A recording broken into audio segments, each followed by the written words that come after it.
आज आपण झटपट असा खवा कशा प्रकारे तयार करायचा त्याची रेसिपी बघणार आहे।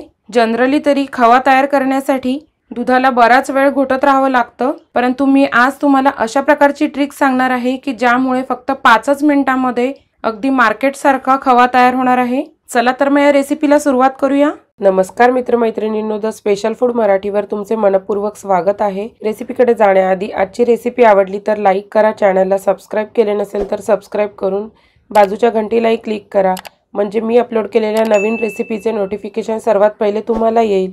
झटपट असा खवा तयार करण्यासाठी सर्वात पहिले एक पॅन लो फ्लेम वरती गरम करायला ठेवायचा आहे। यामध्ये आता 1 कप इतकी दूध पावडर घालायची आहे। यामध्ये आता अर्धा कप इतकं दूध घालून घ्यायचं आहे। यामध्ये आता आपल्याला 2 टेबलस्पून इतकं साजूक तूप घालायचं आहे। तूप घातल्यामुळे मार्केटमधून जसा खवा आपण आणतो त्यासारखं सेम टेक्स्चर आपल्याला अगदी 5च मिनिटांमध्ये मिळून जातं। त्याचबरोबर आपण जो खवा तयार करणार आहे तो आपल्या पॅनला देखील चिकटत नाही। आता हे सर्व साहित्य व्यवस्थित एकत्र करून घ्यायचं आहे। एकत्र करताना एक काळजी घ्यायची आहे की यामध्ये कुठलीही गाठी राहता कामा नये। तुम्हाला जर हे गॅस चालू करून जर जमत नसेल तर सुरुवातीला तुम्ही गॅस बंद ठेवूनच याला एकत्र करून घ्यायचं आहे आणि त्यानंतर गॅस सुरू करायचा आहे। आता तुम्ही बघू शकता हे व्यवस्थित एकत्र देखील झालेलं आहे आणि लगेचच घट्ट व्हायला देखील सुरुवात झालेली आहे। हा खवा तयार करताना सतत हलवत राहायचं आहे, साधारण 3 ते 4 मिनिटं, आणि गॅसची फ्लेम जी आहे ती लोच ठेवायची आहे। दूध पावडर तुम्ही कुठल्याही ब्रँडची घेऊ शकता,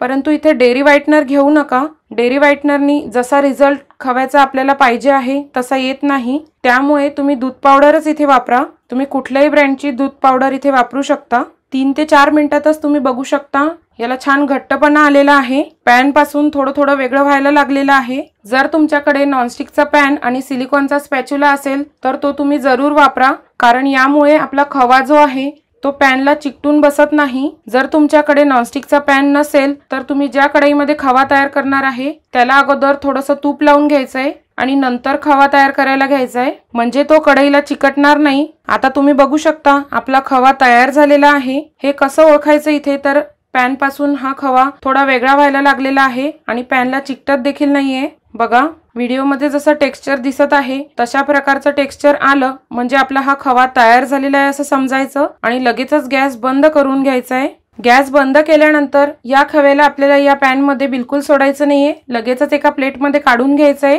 प्लेटमध्ये काढल्यानंतर याला थोडंसं पसरवून ठेवायचंय, साधारण 1-1.5 तासासाठी। फॅनच्या हवेखालीच याला व्यवस्थित थंड करून घ्यायचंय। थंड झाल्यानंतर तुम्ही बघू शकता मार्केटमधून आणलेल्या खव्याप्रमाणे त्याला छान मोकळं आणि मऊसूद असं टेक्स्चर आलेलं आहे, शिवाय हा चिकट देखील नाहीये। हा खवा तुम्ही हवाबंद डब्यामध्ये 5 ते 6 दिवस फ्रीज मध्ये आरामात स्टोअर करू शकता। तुम्हाला माझी आजची ही रेसिपी कशी वाटली ते मला कमेंट मध्ये लिहून पाठवायला विसरू नका। आवडली असेल तर लाईक, शेअर आणि सबस्क्राइब केले नसेल तर सबस्क्राइब देखील करा। पुन्हा भेटूया अशाच एका नवीन रेसिपी बरोबर।